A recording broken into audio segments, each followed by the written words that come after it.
Okay, let's dive into this.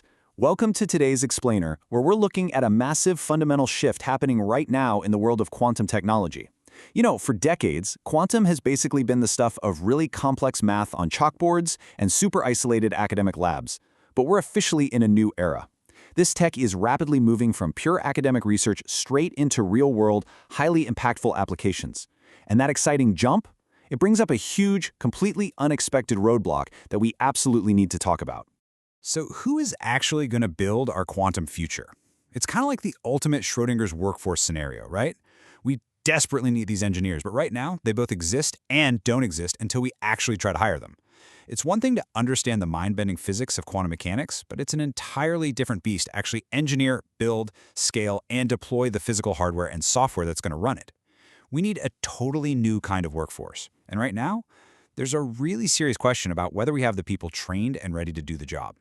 And look, the stakes here literally could not be higher. The global quantum race essentially boils down to three massive pillars: economic competitiveness, national security, and technological innovation. Whoever builds and scales these systems first gets an unbelievable advantage in everything from cryptography to advanced materials and drug discovery. For the United States, staying ahead in those three areas means solving this workforce bottleneck is absolutely critical. We can't just win the theoretical math race. We have to win the engineering and implementation race too. Section 1. The Quantum Tech Boom. A Rapid Transition. To really wrap our heads around why this workforce gap even exists, we have to look at how the tech itself is changing right beneath our feet. The key phrase to remember here is deployable technologies. We're talking about quantum systems making the actual leap from research prototypes in a lab to functional real-world hardware. Quantum isn't just a theoretical concept anymore, it's becoming physical infrastructure. And when a technology makes that leap, the skills you need completely flip. You don't just need theoretical physicists anymore. You desperately need the engineers, the software devs, and the technicians who actually know how to build, maintain, and scale these systems in the wild. Section 2. Mapping the Quantum Curriculum. Analyzing U.S. Masters. So how are we actually doing at training these new builders? Let's move to and see how this builds, because we have a fascinating new reality check study by researchers Tunde Kushimo, Bradley Holt, and Mohammed Talal. They took a highly systematic approach to figure out exactly what's being taught in our universities right now.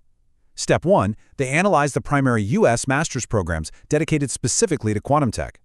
Step 2, using a structured framework, they mapped those courses into specific skill categories. And finally, Step 3, they compared those educational profiles directly against what the industry actually says it needs. Basically asking the million-dollar question: are we teaching what the market is begging for? To figure that out accurately, they had to define the exact skills that matter in the real world. They evaluated 6 specific quantum-relevant skill categories. Obviously, they looked for quantum theory, but they also rigorously checked for technical skills, applied learning, professional development, cross-disciplinary integration, and finally, emerging tech demands. By grading the current curriculums against these 6 pillars, the researchers essentially created a highly accurate map of our educational priorities. Section 3. Theory versus industry needs. The core friction. All right, time for the big reveal. And this brilliantly illustrates the immense contrast we're dealing with. On one hand, you have the academic reality. Across these master's programs, there is a very heavy, dominant emphasis on quantum theory, the math, the foundational science. But on the other hand, look at the industry demand, an urgent, screaming need for technical skills and applied learning. The industry is effectively begging for practical, hands-on builders, but our schools are still largely churning out theorists. Now, what's really interesting about this is the massive, glaring imbalance.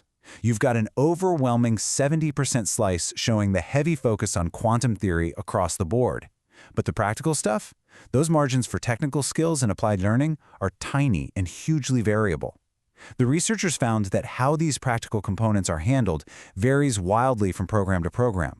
So, if a tech company hires a grad today, they'll know the theory for sure, but whether they've actually touched the hardware or applied that knowledge, it's basically a roll of the dice. So, the crucial point is captured perfectly in the study's own words. The researchers found, and I quote, persistent gaps related to workforce readiness, cross-disciplinary integration, and emerging technological demands. That's a pretty hard-hitting conclusion, right? Even though quantum is a top strategic priority globally, our current educational pipeline is basically failing to meet the industry's real-world expectations. We're leaving massive gaps exactly where we need solid bridges. Section 4. Fixing the workforce gap. The path forward. The brilliant thing about this study, though, is that it doesn't just point out the problem. It actually gives us the cure. We can be highly proactive here. The work done by Kishimo, Holt, and Talal provides a scalable framework for curriculum design and workforce policy. This is a vital, evidence-based tool that educators, university deans, and policymakers can use literally today. By mapping out exactly where the misalignments are, universities can actively redesign their programs. They can inject real applied learning, technical skill building, and professional development to match what the industry actually wants. We've got the data, now we just need to aggressively apply it.